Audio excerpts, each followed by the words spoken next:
जो पढ़ते स्कूल भी जाना स्कूलों आके फिर गुब्बारे अंकल जी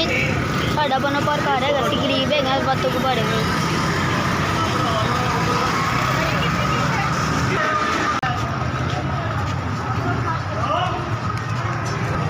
भाएं ताड़ी मेहरबानी तुसीं मेरे साढ़े गुब्बारे लैके 1000 रुपया दिता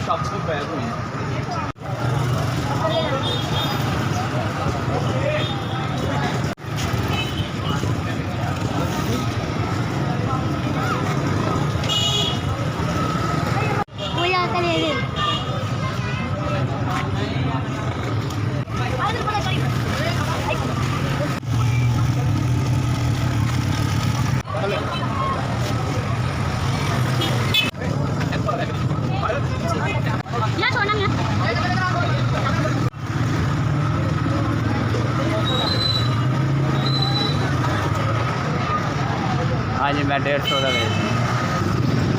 हाँ ये 2-3 बेच जाते दिहाड़ी से हाँ जी मजबूर हाँ जी की करिए बच्चे ने छोटे छोटे उन्होंने वास्ते करना तो पैंदा ना कोई ना कोई हाँ जी बच्चे छोटे छोटे ने किराए से मकान है मजबूरी है की करिए रोटी नहीं पूरी होती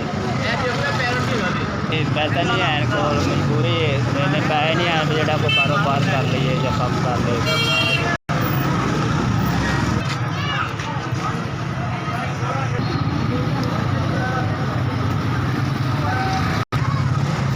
शुक्र है भजन तुहाडा तुसीं 1000 रुपया दिता मैनूं फीस ले जे बारिश पै रही थी तो चलो मेरे काम चल गया 1000 रुपया चलो मेहरबानी पै रही थी की पता ही विकदे हन कि नहीं विकने 1000 रुपया बटा दिता जे